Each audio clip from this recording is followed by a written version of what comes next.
Good morning, students. This is your Maths 1 online teaching session. Let us continue with our 7th chapter, that is statistics. In the previous session, we were introduced to the basic concepts of statistics.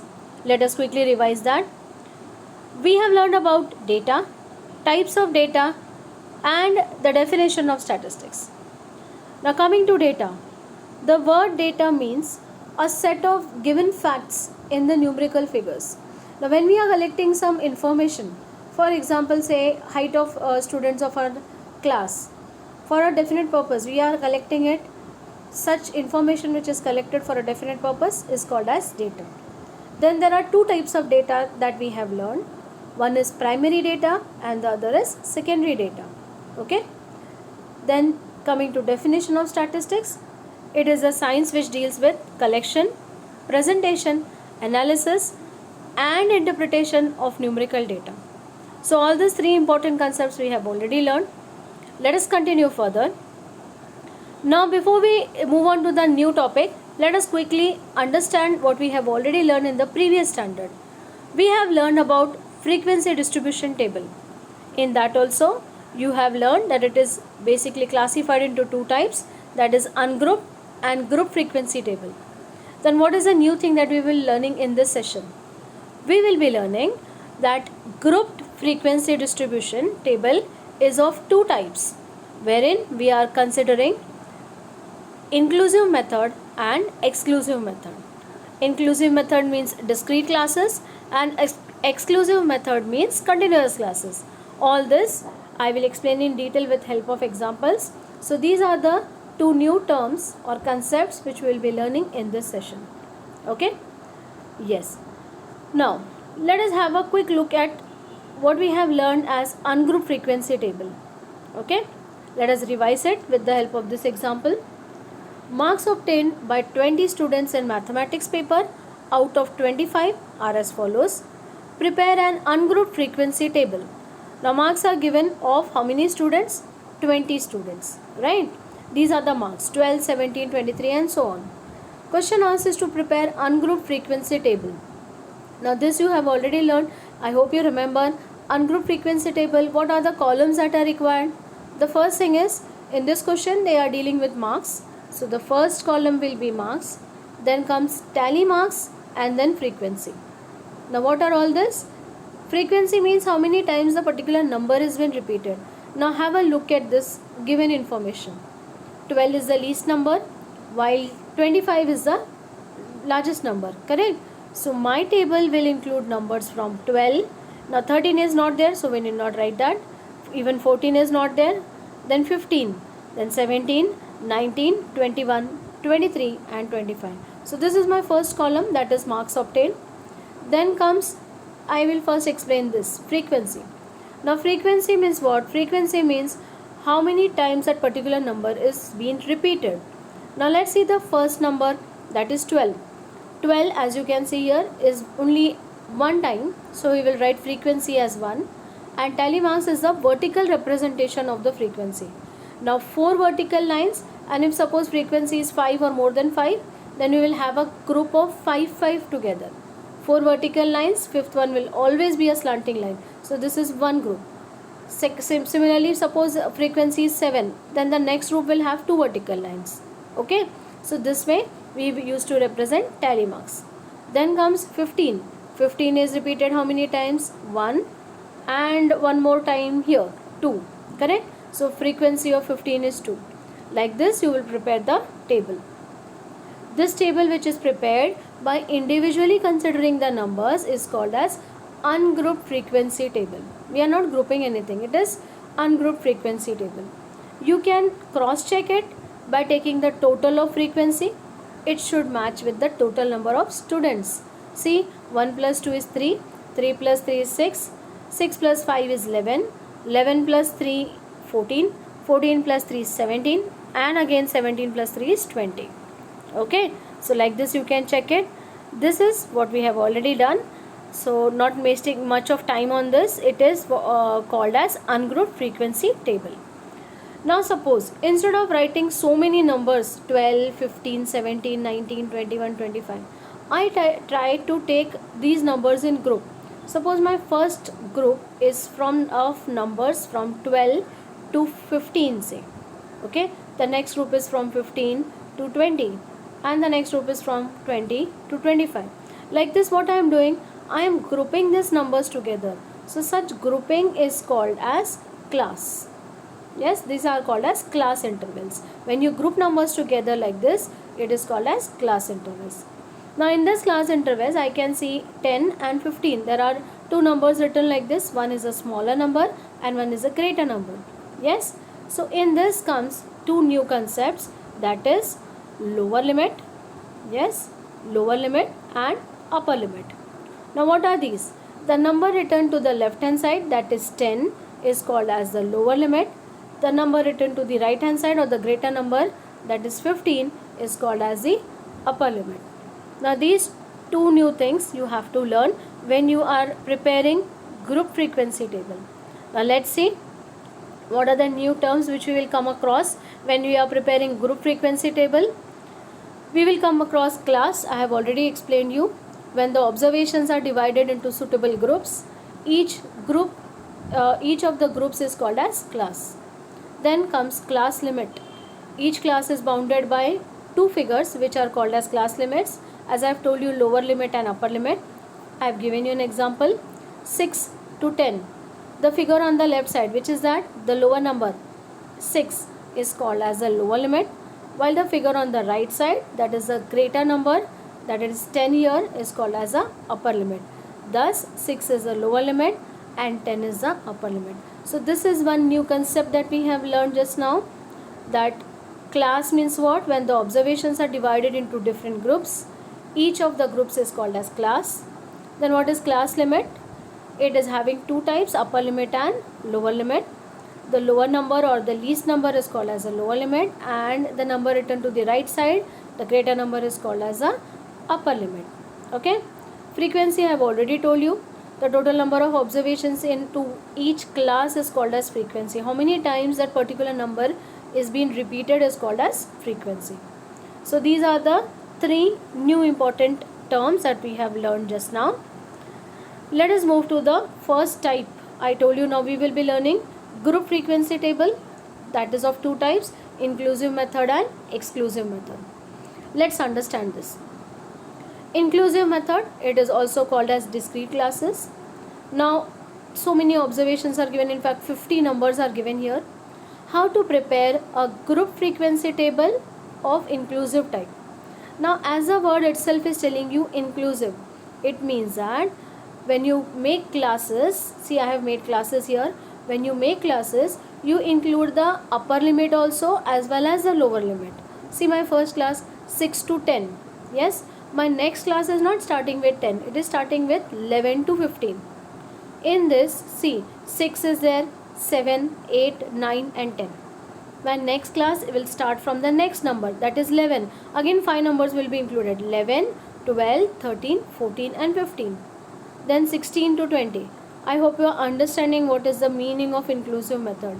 It means that you select classes like this, that upper and lower limit both are included in it. Do not immediately start with 10 here. Okay. So what is the important thing to remember? When you are preparing the table, when you are searching for numbers, you need to include 6 also as well as 10. Both upper limit and lower limit has to be included while finding the frequency. I'll show you here with the help of first number 6 to 10. Let us count. Let us see how many numbers are there.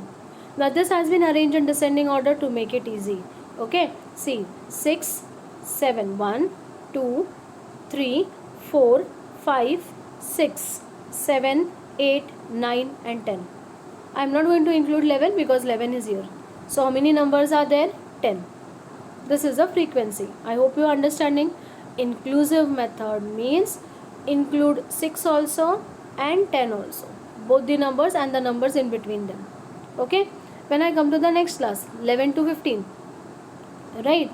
11 to 15. Now include 11. Let us start counting. 1, 2, 3, 4, 5, 6, 7, 8, 9, 10, 11, 12, 13, 14, 15. Include 15 also. Okay.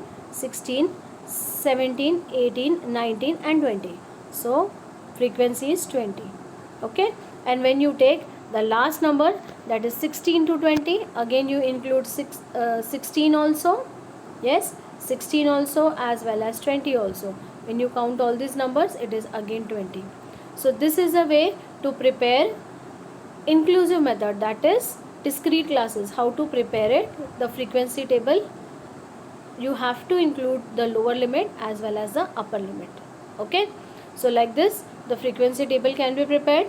Last column I told you should be the total of this frequency, and it should tally with total number of observations. Now 20 and 20 40 and 10 50. So total number of observations, if you count all this, it should be 50. Okay, so this method is called as inclusive method. If I want to define it, how will I define? Thus in the class 6 to 10, yes, for example I have taken here 6 to 10, 6 and 10 and all the scores between them are included. Hence such classes are known as inclusive class or discrete classes. Thus a frequency distribution in which the upper limit and the lower limit is included. This is very very important definition. Upper limit and lower limit is included is called as inclusive form. I hope the first concept is understood, how to prepare a frequency distribution table inclusive method. Yes, by inclusive form. This is the way. Okay, both upper limit and lower limit has to be included. Let us come to the next type. What was the next type? Exclusive method or continuous classes also it is called. I'll give you an example. Suppose this is an example.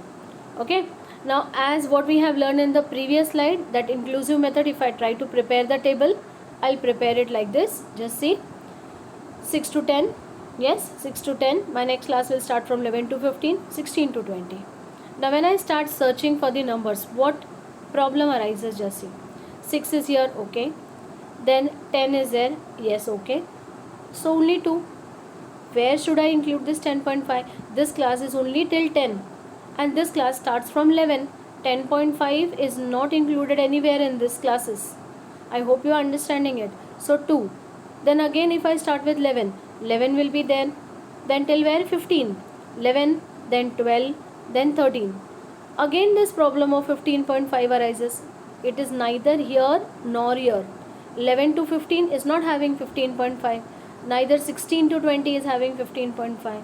So these two numbers 10.5 and 15.5 are not included in this.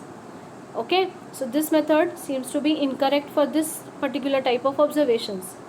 Let us convert this, understand the method, how to convert non-continuous classes. Now these are non-continuous classes, inclusive type. How to convert non-continuous classes into continuous classes. Now if you want, you can make a note of these steps. There are basically 3 steps to be followed. The first step is take the difference between the upper limit and the lower limit of any 2 consecutive classes. These are consecutive classes. See, 6 and 10, 11 and 15. These are consecutive classes. 11 and 15, 16 and 20 are consecutive classes. Do not take the first one and the last one. Okay. What did I say? Take the difference between the upper limit and lower limit of any 2 consecutive classes. So I am taking 11 from here and minus 10. 11 minus 10, that is 1. Okay. So this is a first step or rule. What is that? Take the difference between the upper limit and lower limit of any 2 consecutive classes. Whatever answer you get, in this case I am getting 1. Whatever answer you get, always divided by 2. Okay. So 1 divided by 2 is 0.5. So 0.5 is that factor which I need to subtract here and add here. Subtract from the lower limit and add to the upper limit. This is the method. Do not worry, it is not difficult. Again I am repeating, when you want to make non-continuous classes like this as continuous class, the first step is take the difference between the upper and lower limit. Whatever answer you get, divided by 2. So in this case I am getting it as 0.5. Now this 0.5 I will subtract from the lower limit. 6 is a lower limit. Subtract from here and add to the upper limit. See how it is done. It is 6 minus 0.5 comes to 5.5. and upper limit is 10, so 10 plus 0.5, it becomes 10.5. I hope it is clear. Same thing if I try to do to the next class. 11, right? What I need to do is 11 minus 0.5. I need to subtract here. It will become 10.5. Correct? And to the upper limit, what I will do? I will add, as I have shown you. Once subtract and then add. So it will be 15 plus 0.5. So it will become 15.5. Okay? Now see, this was 10.5 here. I have already got 10.5. The next class is starting with 10.5. In this way, the classes can be made continuous. Okay? Let's see how it can be done. See, from 6, I told you to subtract 0.5. It became 5.5. 10, I have told you to add 0.5. Became 10.5. Same thing here also. 10.5 to 15.5. Just have a look here. It is 16. So subtract 0.5 from here. It will become 15.5. Add 0.5 here. It will become 20.5. Now my problem is solved. I wanted 10.5. Where it will be included? It will be included here. See, when the classes become continuous, very important thing is, do not get confused. When it was non-continuous, we were including the upper limit as well as the lower limit. But when it is continuous classes, you need to take the lower limit, but you need to exclude the upper limit. The upper limit is here. 10.5 will not lie in this. 10.5 will lie in this. Similarly, 15.5 will not lie in this, but it will lie in the next class. So this is an important difference between inclusive type and exclusive method. Okay? So like this you can prepare the table. Now you can add it and see. 2 plus 4 is 6. 6 plus 3 is 9. And there were 9 observations here. 1, 2, 3, 4, 5, 6, 7, 8, 9. Okay? So this is a method how to convert non-continuous classes into continuous classes. Is it clear? Okay? What is the method? Take the difference between any two consecutive upper limit and lower limit. Whatever is the difference, divide it by 2. Subtract it from the lower limit, add it to the upper limit. Same way you can make the other classes also continuous. Okay? So this is a method which you need to understand and remember. Let us come to the definition now. A frequency distribution in which the upper limit of the class is excluded, upper limit is excluded, lower limit is included, is called as exclusive form. Very two important concepts I have explained you here. Just see the example. 0 to 10, 10 to 20. We include 0, but we don't include this 10. Okay? In this class 10 to 20, we include 10, but we exclude 20. This is the basic difference. Okay? What was there in inclusive type? It was suppose 1 to 5, 6 to 10. Okay? I was including 1 also and 5 also. But once it becomes continuous, suppose it is 0 to 5 and the next one is 5 to 10.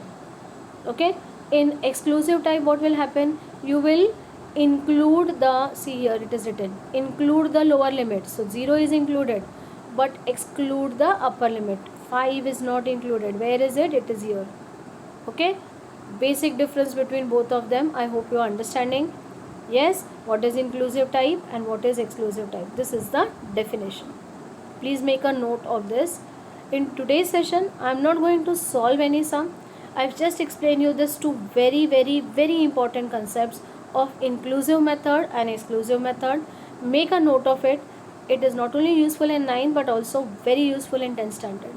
I hope you understood how to convert a non-continuous class into continuous class. Write it, and remaining part of the chapter will continue in the next session. Thank you.